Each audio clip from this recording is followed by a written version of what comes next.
அமெரிக்க அதிபர் ட்ரம்ப் சீன அதிபர் ஜி ஜின்பிங்க சந்திக்கிறதுக்கு முன்னாடி G2 சந்திப்பு பத்தி பேசியிருக்கார்.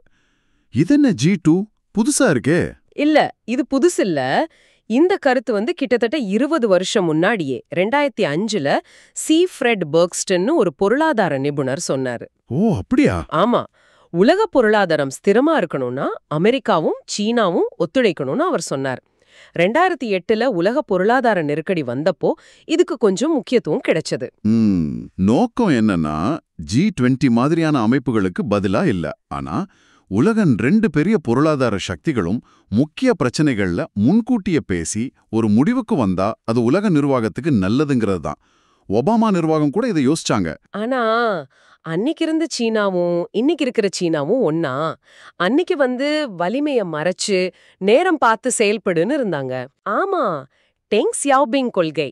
இப்போ ஜி ஜின்பிங் கீழ தென்சீன கடல், தைவான், டெக்னாலஜி, BRI, மிலிட்டரின்னு எல்லாத்துலயும் ரொம்ப அசர்ட்டிவா இருக்காங்களே. கரெக்ட். ட்ரம்ப் நிர்வாகமே முன்னாடி சீனாவை மூலப்போராய போட்டியாளர்னு தானே சொன்னாங்க. வர்த்தக போரெல்லாம் நடந்துச்சே. மிகச்சரியா சொன்னீங்க. சூழலே மாறிடுச்சு. அதனாலதான் முன்னாடி சீனாவை கடுமையா விமர்சிச்ச ட்ரம்ப் இப்போ G2 பத்தி பேசுறது ஒரு பெரிய ஆச்சரியம்.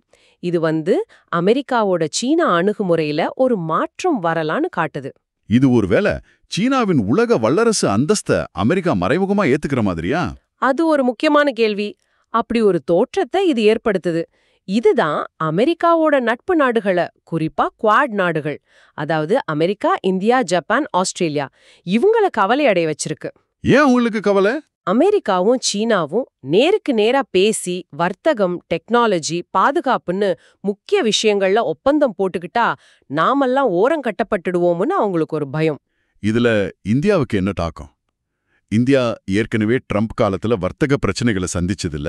ஆமா, சந்திச்சுது. இப்போ கூட குவாட் உச்சி மாநாடு தள்ளி போச்சு. சில பேச்சுவார்த்தைகள்ல இந்தியாவுக்கு பதிலா பிலிப்பைன்ஸ் வரலான்னு கூட பேச்சு வந்துச்சு. இது ஒரு பக்கம் இந்தியாவோட சுதந்திரமான வெளியுறவு கொள்கையும் இன்னொரு பக்கம் அமெரிக்காவோட மாறிட்டே இருக்க கணக்குகளையும் காட்டுதுன்னு சொல்றாங்க.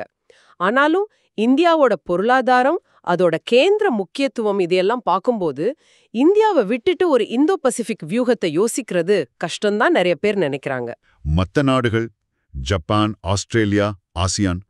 ஜப்பான், ஆஸ்திரேலியாவுக்கு குவாட் பலவீனமாயிடுமோன்னு கவலை.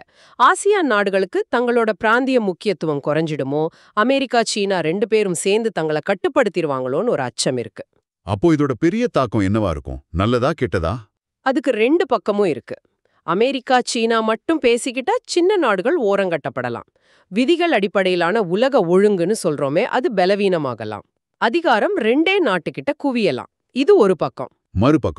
மறுபக்கம் ஒருவேளை 2 நாட்டுக்கும் இடையில சில விஷயங்கள்ல உடன்பாடு வந்தா உலக வர்த்தக பதட்டங்கள் குறையலாம், டெக்னாலஜி சப்ளை செயின் சீராகலாம், கிளைமேட் சேஞ்ச் மாதிரி உலக பொது பிரச்சனைகள்ல ஒத்துழைப்பு வரலாம்னு சில பேர் நம்புறாங்க.